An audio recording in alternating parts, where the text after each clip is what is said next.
Hey guys, welcome back to The Greatest Attorney 2. Let's carry on where we left off. It's time to explore the hidden files, the case that we never got to experience in the previous game. We've got someone dead right here, and Soseki just happens to be involved yet again. No wonder this guy fled England as fast as his legs could carry him.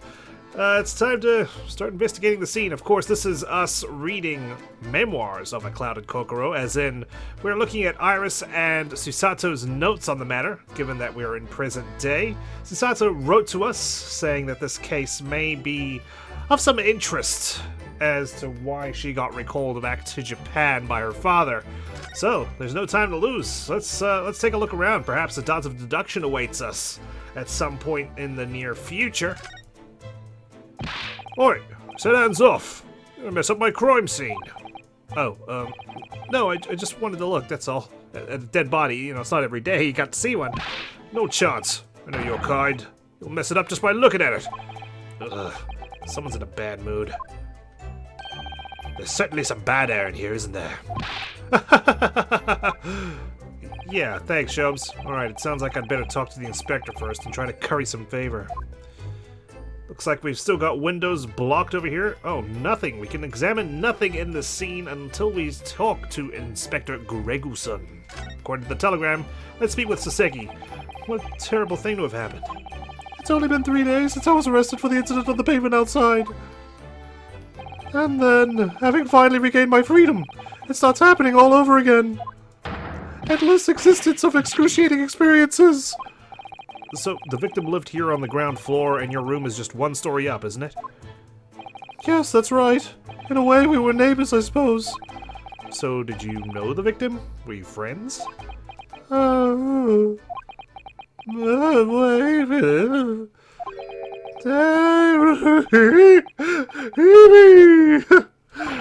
What's the matter with Soseki-san now? Is he being possessed by a fucking ghost? It was an innocent enough question, wasn't it? Why does he seem so shaken by it? Well, I suppose he wasn't a complete stranger. But did he ever invite me to his room? Never. Oh, it was like that, was it, Soseki? Okay. On my honor, I swear it. It's an oddly specific denial. What an extreme reaction. You're probably wishing you'd never asked now, aren't you, Mr. Naruhodo? Can you, Susato, take him down before he loses his mind completely? When we found him here, I felt wretched, which is why I sent word asking you to come. Through that inspector over there. Yeah, he looks very nonplussed. Let's speak to that nonplussed inspector, shall we? So, Inspector, what was the victim's name? Who was he? Mr. William Shams...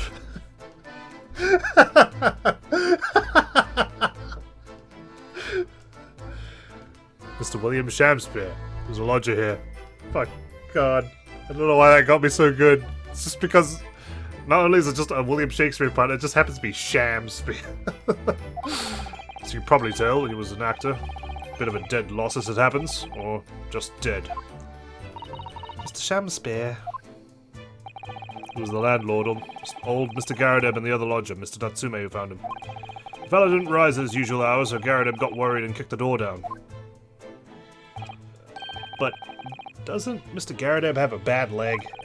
Yeah, you're right there. It was that jittery Japanese hunchback over there who actually did the kicking. Really? Soseki-san.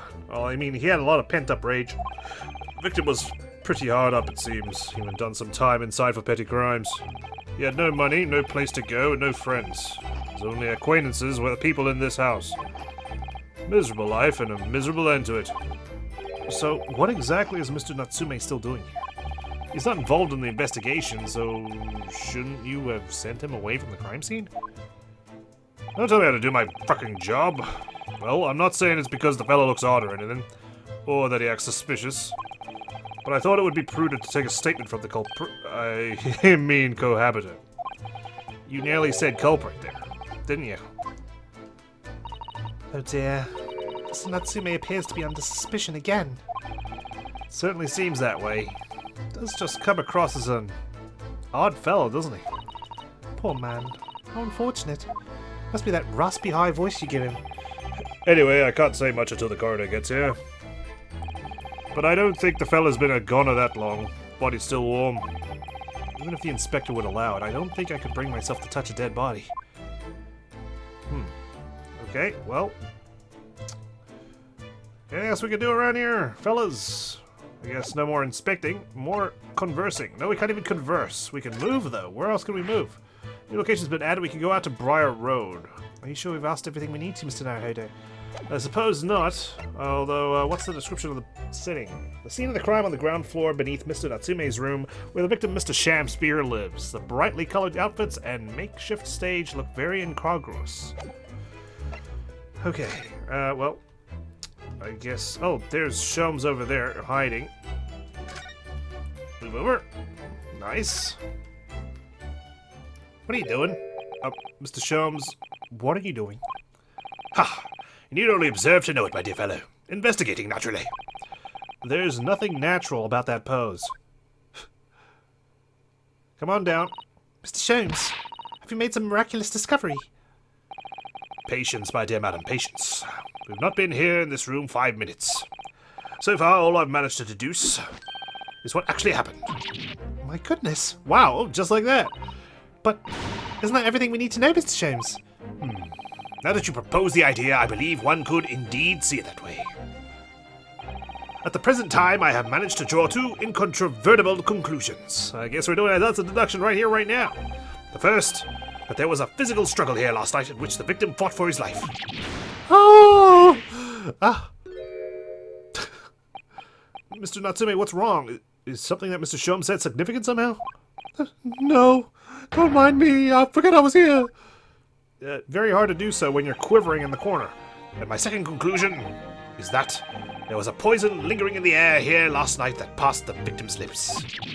Nonsense!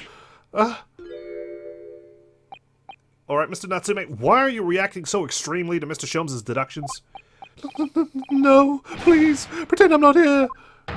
Invisible, inevitable, inscrutable, insignificant. Impossible to ignore. Can we tag that onto the end there? You must tell us everything, Mr. Sholmes. Spare no detail. But of course, let me escape my dramatic pose. Let the theatrical tragedy before us be unraveled by my great deductions, presented for your pleasure in 2 acts. We've heard some truly astounding great deductions from Mr. Sholmes in the past. I can't wait to hear another one.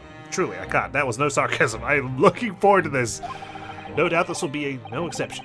What miracles will unfold before our eyes this time? So, my dear fellows, for your delight and wonder, let the curtain rise. For Herlock Sholmes' logic and reasoning spectacular. Act 1. Alright. Here we go. The great deduction, the game is afoot. Okay. Where are we starting? Cause of death. Conclusion. Let's find out. Careful observation of the victim reveals to us the events that transpired in this disconsolate room last night. Foam at the mouth of the deceased clearly indicates the use of poison. Oh, Saseki's reacting. Alright. Next to the victim, we notice a large dining plate which contains, you will observe, 1/2 of a sizable bar of soap. Meaningful? Indubitably. Foam at the mouth, soap. I guess that was too far of a leap. Why is the soap set so purposefully upon the dish? Like the victim's last supper, in fact. Yes. Could it be that the man was about to eat it? Of course, the fork reveals the answer. Seki, please, don't break the fourth wall like that. He's just like, is this guy for real? It appears that the young man's appetite was his undoing. Taking up arms in the form of his cutlery, the victim engaged in a deadly battle for his life. With the soap. Yet the struggle against his hunger was in vain, for in the end he couldn't resist devouring the slippery feast. Oh god, he was fighting hunger. But London's foul soap is besmirched by foul poison. Yes, the victim's life was claimed by poison that tainted the contents of the plate. And not the teacup. The soap and the lather about the young man's mouth are too perfectly matched to ignore. The cause of death was clearly intoxication due to excessive ingestion of foul soap. Though personally, I have a greater interest in the taste of foul candy wax, of course. Okay. Poisoning from soap ingestion. A classic way to go. It's a typical method for assassins, suicide or murder. Let's find out. The cause of death identified, we proceed to Act 2, where we ponder the next question. Was this suicide or murder? Oh. The audience will recall that death occurred during the victim's last supper. Did the man dine and die alone? This single teacup suggests the answer. To draw a conclusion on such meager evidence would be foolish, however, certainly. The careful criminal could have absconded with his own cup to cover his tracks. Well, allow me to lift the veil of doubt, my dear fellow. Uh-oh. I mean, it's pretty clear from what I can tell that Soseki was here dining with him, and he kind of wants to hide that because he doesn't want to get involved in yet another murder where he's going to be the prime suspect. Indeed, what reveals the answer, of course, is the broken lock. Wouldn't that have been from kicking the door down? They're forced open now. At the time of the incident, this door was locked. And the sole key was in the victim's pocket. In other words, when the victim consumed the poison, he must have been alone. Alone with his inferior soap, from whence wafted an inferior scent. And with that acrid aroma lingering in the air, the victim met his end in tragic solitude. We can take comfort only in the fact that his soul was well cleansed on its way to the hereafter. I wish I had your confidence, Shelms, especially if I'm going to be wrong. No possible perpetrator present.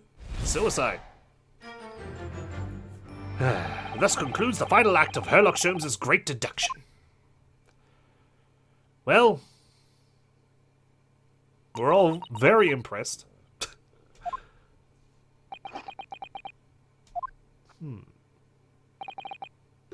There's just one thing, Mr. Sholmes.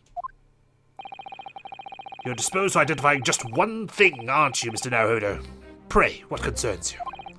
Well, no matter how hungry he was, do you really think the man would have eaten soap? It is quite apparent that this man had barely a penny to his name. I'm pretty sure soap would be more expensive than a piece of bread. It is a curious thing, but to one so destitute, soap can suddenly appear quite irresistibly appetizing. How extraordinary. Note that down in your blue book, Susato. Soap can be delicious if you're famished enough. In truth, I have tried a little soap myself in the past. You've eaten it, you mean? My dear fellow, it was some time ago now. My postulation was that it would cleanse my gut. What next? You're gonna be drinking bleach? And did it? As I writhed in agony on the floor and spit the contents of my stomach. Yes, I believe it did. The experience taught me a valuable lesson. Soap is quite poisonous. It has an unpleasant taste and leads to great discomfort. In summary, I cannot recommend it. Believe me, I wouldn't eat it even if you did. There's something that troubles me as well, actually. Oh? What's that? Everything. It's Mr. Natsume. Oh! I couldn't help noticing him shuddering and quivering out of the corner of my eye. Almost as if Mr. Sholmes' deductions touched a nerve somehow. No! Nonsense! My nemesis is just at it again, trying to ruin my life. Well, that clenched teeth episode didn't last. I think, judging by Mr. Natsume's reaction, the great detective's deductions may need some gentle corrections in order to reach the actual truth. Yes, Mr. Sholmes' observations and deductions are sometimes a little too sharp. He has a tendency to hit the nail on the side of the head and drive it into at an obtuse angle. When he does that, it falls to us to straighten things out. Alright then, let's see what we can do. Yes, we must pick out the keywords in Mr. Sholmes' quite brilliant deductions, and discreetly exchange them for something that makes a little more sense. If we can do that, I'm sure we'll arrive at what Mr. Sholmes meant to say in the first place. Sure, yeah, what he meant to say in the first place. Gotcha. In that case, are you ready for the second performance of the day? Once again, my dear fellows, for your continued delight and wonder, let the curtain rise. For Sherlock Holmes' Logic and Reasoning Spectacular, Act 1, featuring Ryunosuke Naruhodo. Okay, let's do this. Course correction. Let's see. Should be on the easier side since we're only on case 2. Careful observation of the victim reveals to us the events that transpired in this disconsolate room last night. foam at the mouth of the deceased clearly indicates the use of poison. Next to the victim, we lose a large dining plate, which contains, you will observe, 1/2 of sizable spa of soap. Meaningful? Indubitably. Why is the soap set so purposefully upon the dish, like the victim's last supper? In fact, yes. Could it be that the man was about to eat it? Of course, the fork reveals the answer. There we go.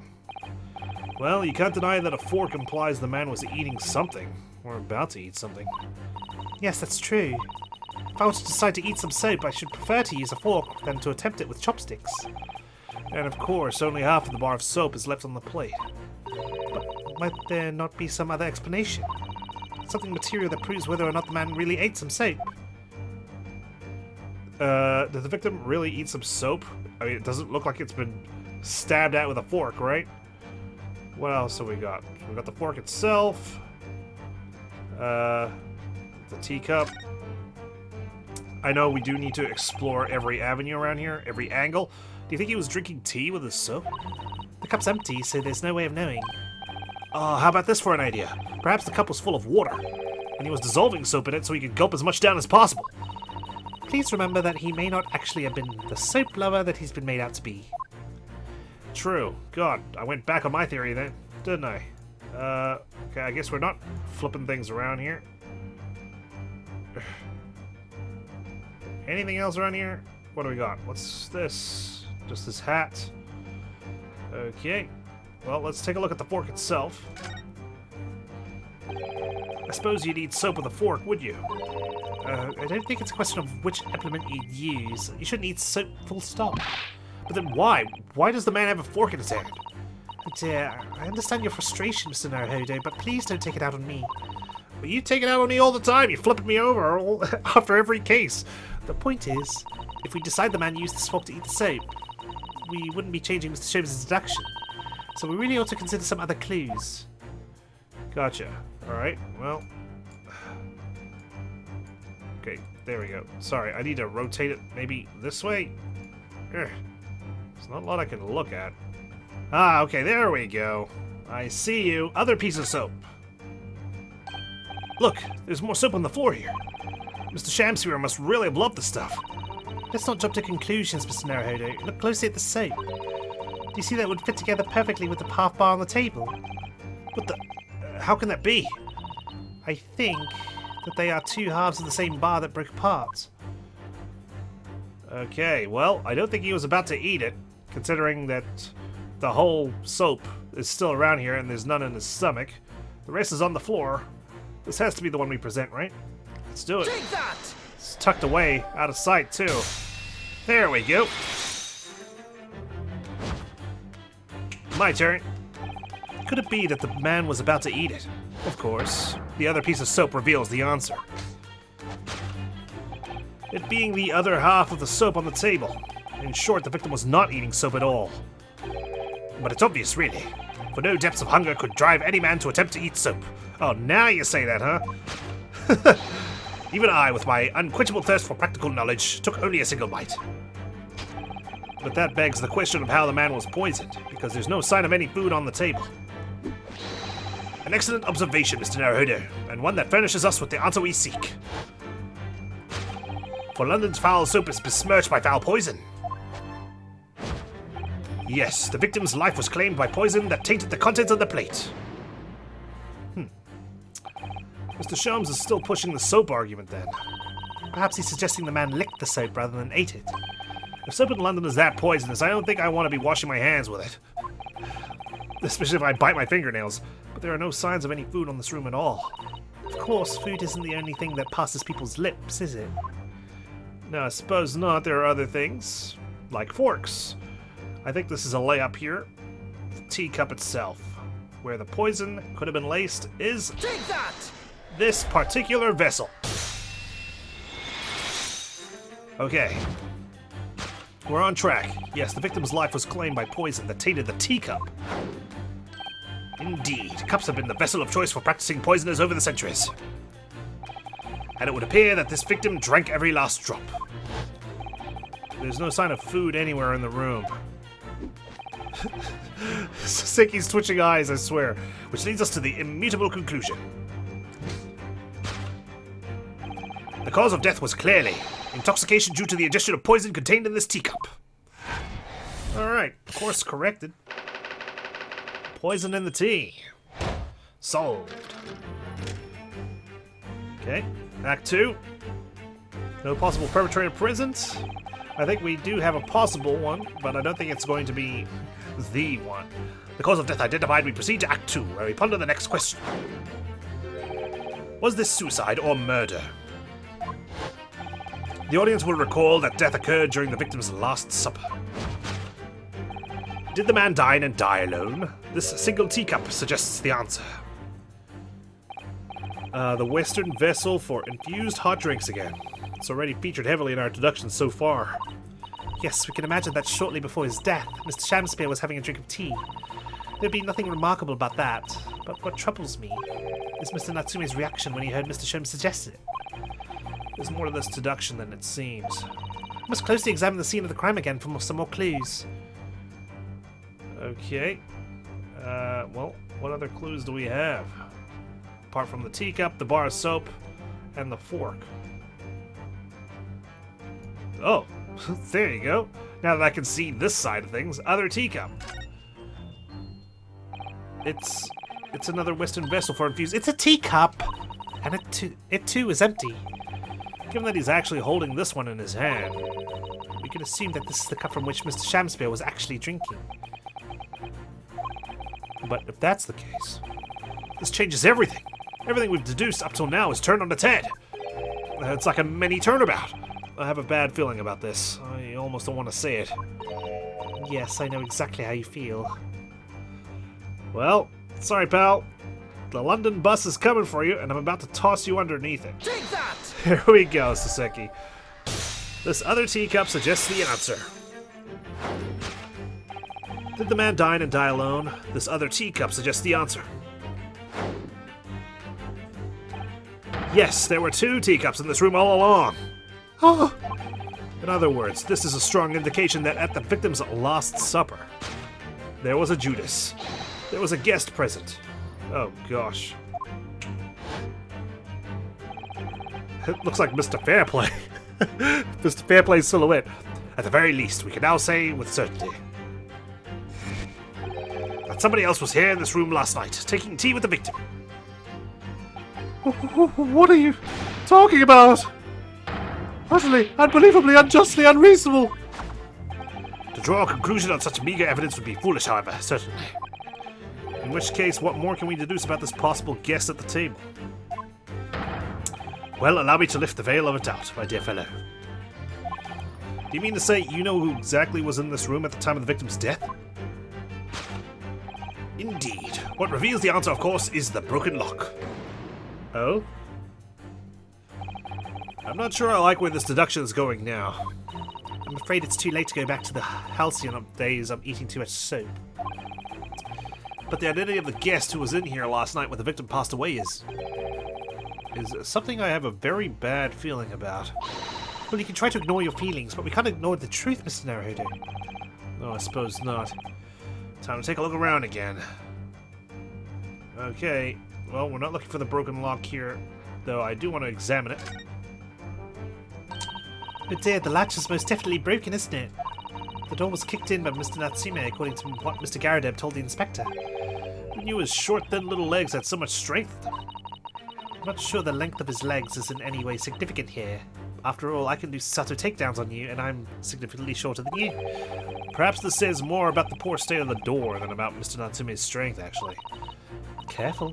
If you ever heard that remark, you'd almost certainly have a lively response. You'll have a broken head, Mr. Naruhodo. I don't know. Can this broken lock really tell us anything about who was here? No, I don't think so, unless it's got Soseki's shoe prints. Got a pile of books, empty bottle. It's probably going to be the pile of books, Mr. Natsume, our literary genius that he is. It's empty. Empty of liquid, but full of air. That makes you think, doesn't it? It makes me think that you're full of hot air. We should be thinking about who else was in the room at the time. Bother. Susato-san's quip and response was cleverer than my original riddle.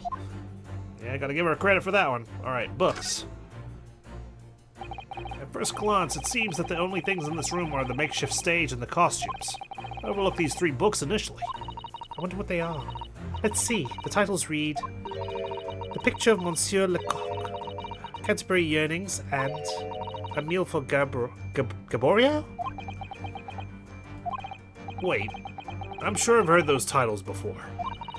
It could just be an incredible coincidence, but they're the exact same 3 books that Mr. Natsume purchased the other day. What? Yes, on the day of the unfortunate incident when Miss Green was stabbed, he was in the library. Well, not the library, sorry, you don't buy books from a library. He was at the bookstore. Soseki-san had just been to a bookshop and bought them, that's right. And now those 3 titles are here in the room of the victim. Yeah, Mr. Natsume claims never to have been here before. What does this mean, do you think? I really don't know what to make of it. Pile of familiar books. Okay, good thing that I examine it then before presenting it. Let's do it! The pile of familiar books. Indeed. What reveals the answer, of course, is the pile of familiar books. Quite so. It's no mere coincidence that these 3 titles are here in this room. It's the link to the truth. Oh! Why is there a spotlight on me? Mr. Natsume, you purchased these books 4 days ago at a second-hand bookshop. That's just a coincidence. In that case, you will be able to bring the same 3 titles from your own room, will you not? Or did you refund them this very moment? No, never. Non-negotiable. If you can't bring your own copies here, it proves that these 3 books are in fact yours. Well, having purchased the books 4 days ago and returned to your lodgings, you were arrested the very next day. So you could conceivably have brought the books here on that evening, but you never mentioned that. In other words, you could only have brought these 3 books here to the victim's room yesterday. Oh god! What a timeline. Last night, having returned to your lodgings after the trial concluded at the Old Bailey. Oh no! In short, there is only one possible conclusion. The victim died here in his room last night as a result of poisoning. And that same night, the victim had a visitor. And that visitor... Together now, Shubs, please. Don't take all the credit. Was you, Mr. Soseki Natsume. Yep, that'll do it. Thus concludes the final act of Herlock Sholmes' great deduction. Soseki Natsume at the scene. And scene. Deduction complete. It's elementary. Whew. God, that felt good. Not again, not again, not again, not again, not again. Not again! Well then, Mr. Natsume. It would appear you're going to have to accompany me down to the yard. Again. Going back to the Old Bailey. Again. You're gonna have to probably die twice thanks to the Reaper. But wait! Hold your horses! Yes? Door, key, locked, entry, exit, entirely impossible! What do you mean? He clearly let you in. He's so flustered he's being even stranger than normal. I didn't even think that was possible. Well, you think it's an alibi? You'd have just made a copy. What? You live in the same building after all. You'd have had plenty of opportunity, I'm sure. But... misery me! Sorry, sir. I will misery you. You'll get your chance to give your side of the story later. Facts speak for themselves, Mr. Moustache. Ah, you horrible Herlock Sholmes! He really has found himself an arch rival now, hasn't he? Go on now, you know dilly-dallying. Outside, there's a carriage waiting. Hopefully after you're free from here, Soseki, you went straight on a boat. Welcome, student Mr. Naruhodo, Esquire. I never imagined I'd be in this position again, but I thought I was in your debt, but clearly not anymore because you fingered me. For this crime, that is, not fingered me any other way. You have to help me, please, please. I'm innocent. Alright, I understand. We'll come to your cell later and talk about it. And One more thing. oh, yes? My poor little kitty cat. Please give him his breakfast for me. Sure thing, buddy. Sure thing. And so, his evil curse still apparently unbroken, Soseki-san found himself once again the prime suspect in a case of murder. Thanks to the incriminating deduction of the great detective. My dear fellow, that honor belongs to you. If we have to defend Soseki Natsume, I mean... Granted, we know he's going to turn out okay. He turns up in Japan all those months later, but, you know, it does kind of deflate the tension a little bit because we do know we're going to get him off scot-free. There's no chance he's going to go to prison and we have to fix this at a later date or anything of the sort. So, we'll see how we go. Well, at least that means Inspector Gregson is no longer here. We can examine the crime scene in more detail now. Yes, that's right. Ah, and of course. What? Have you forgotten what the inspector mentioned before? It was the landlord, Mr. Garadeb, who discovered Mr. Shamspeare. Mr. John Garadeb, yes. I expect we could find him in the sitting room on the top floor as usual. Right. Let's remember to go and talk to him later then. I'm sure he'll be pleased to see us, given that we busted his wife. Alright. What else have we got here? Costumes? Look at these extravagant, bright costumes. Somehow they look out of place in this room with its grim, shady goings-on. This one looks like a king's attire. A king? I've always dreamt of being a king. Oh, I think you'd be more suited to a feudal lord. A daimyo, or such like. With a chonmage top knot? Every Japanese man wishes he had a chonmage. Chonmage? Chonmage? Oh, you'd look wonderful with one. And you already have the sword. Can you imagine what would happen if I walked around the streets of London with a chonmage and a sword? Why do I have to keep repeating this word like I'm teasing myself because I don't know how it's pronounced properly? Damn it.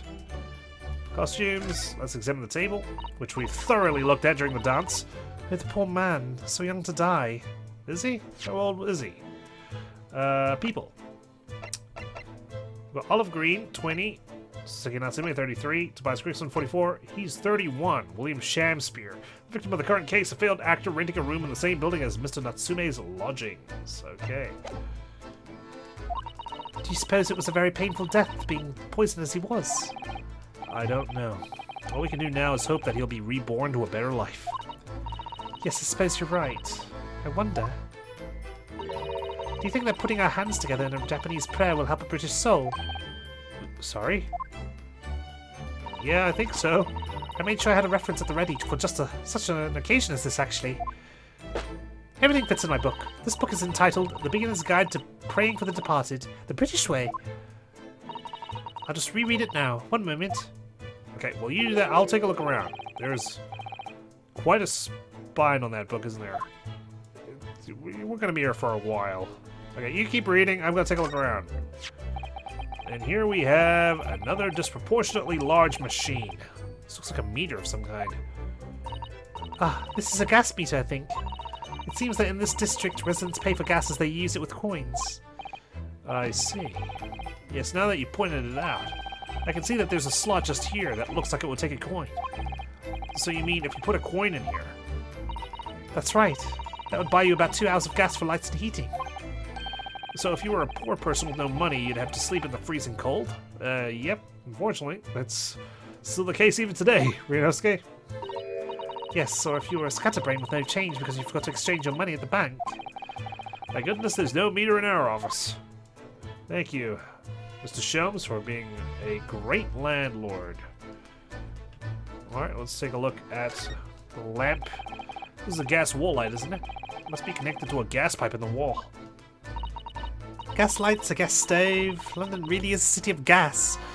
But now that I think about it, Mr. and Mrs. Garadeb had an open fire on the top floor, didn't they? And look what happened. God, disaster struck.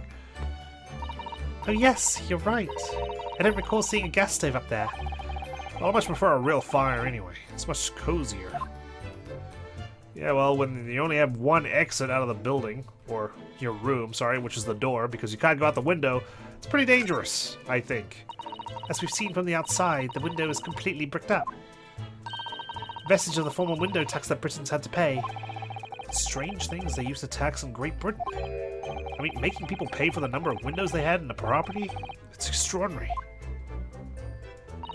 It's heartbreaking to think of the poor having to block up their windows just to avoid an unaffordable tax. Hey! What is it, Mr. Susato? If you look closely, a number of the bricks are loose. Really? Oh, yes. What? More soap? Jesus Christ. What, a fight club going on in here? Oh, yes. It looks as though an amateur has broken out a few of them just here. Was it Mr. Shamspeare who did it, I wonder? Being the lodger renting this room. Oh, look at this, Mr. Naruhodo. On the outside, there's a little ledge. And there's something on it. What, outside? Okay, well, let's take a look. Let's take a gander. It's so cold outside. You can feel it through this gap. It did snow all last night. It would be cold. More importantly, what is it on the ledge out there? What are those snow-covered lumps? It's more bars of soap. Soap? What are bars of soap doing lined up on the ledge outside the window? I have no idea.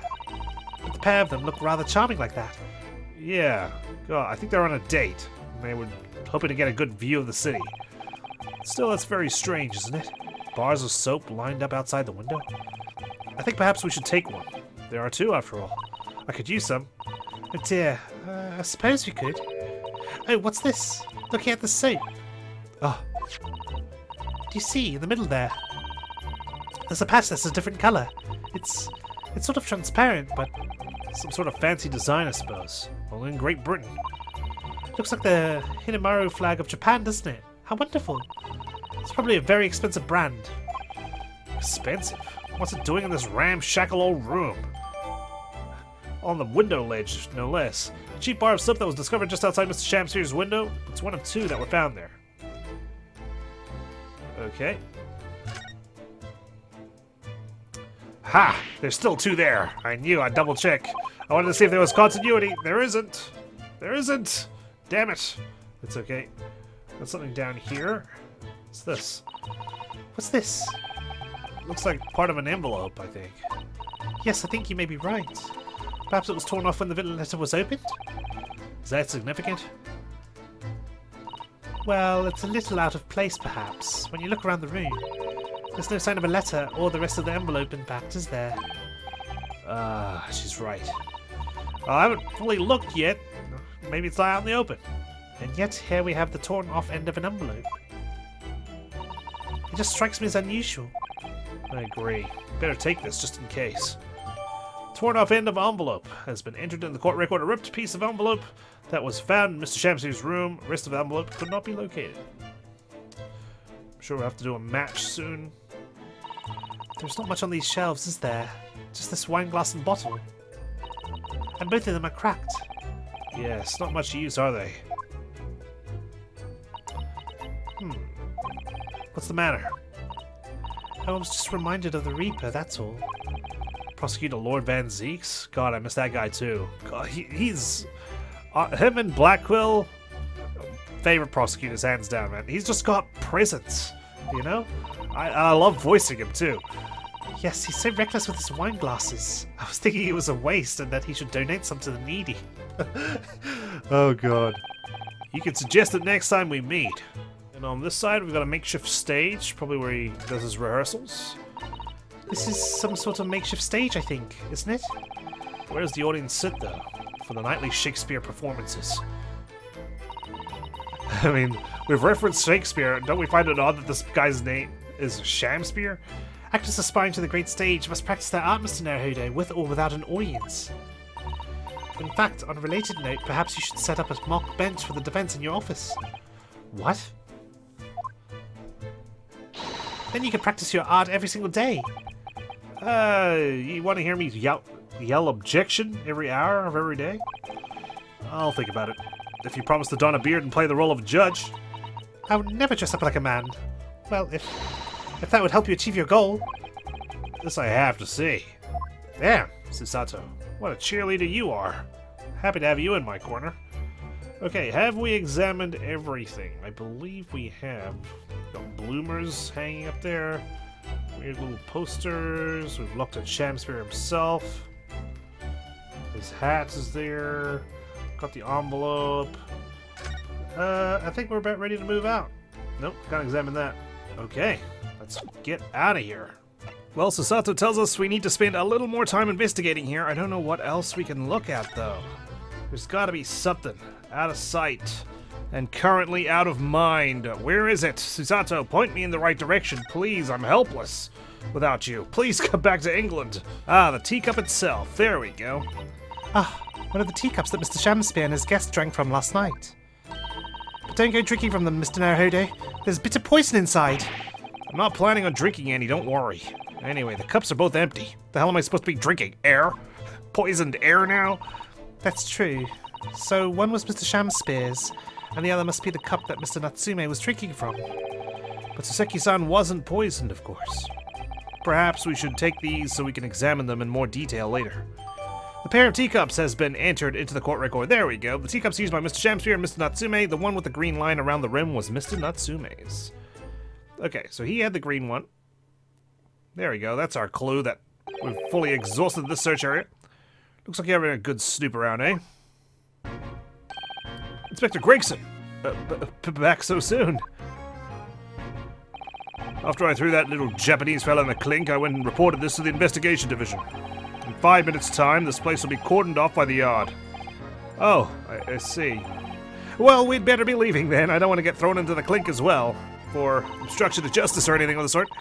Poor Mr. Natsume must be feeling very low, being back in the cell again so soon. Yeah, I'm sure you'll never We should probably go and,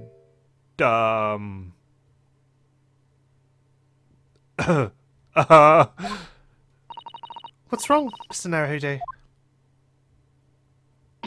Ah! Oh, he's got the spotlight on him even. Hello? What is this, ghost trick now? Out, out, brief candle. Life's but a walking shadow, a poor player. That struts and frets his hour upon the stage, and then is heard no more. Are you gonna die now? Now, how soundeth the next part? It is a tale, told by an idiot, full of sound and fury, signifying nothing. Indeed, oh happy day!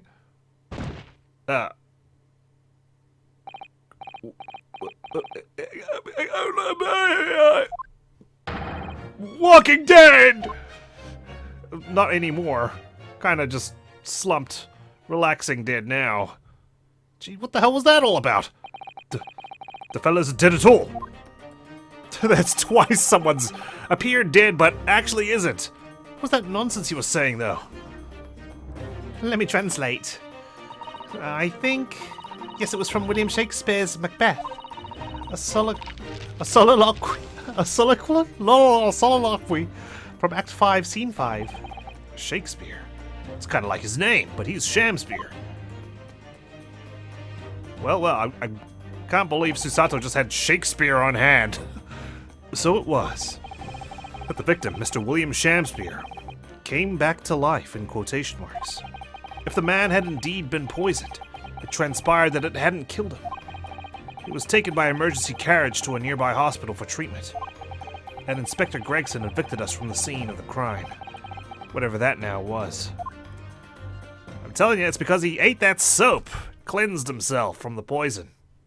What a stud. 21st of February, Briar Road. Well, I was hitting here next anyway. Whatever do you think will happen now? Good question.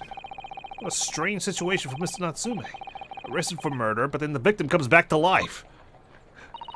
I think perhaps the victim was never dead in the first place. It seems very likely that Mr. Shamspeare did consume poison, as we deduced. But was it an accident? Attempted suicide or attempted murder? Until the truth can be established, I imagine the police will keep Mr. Natsume in custody. I suppose so. Let's hope it doesn't come to anything more than a night in the cells. Oh, what's this? Who's that? What's that man doing over there? Looks like he's trying to see into Soseki-san's lodgings. Too bad there's a freaking brick wall in the way, dude. Bloody genius you are.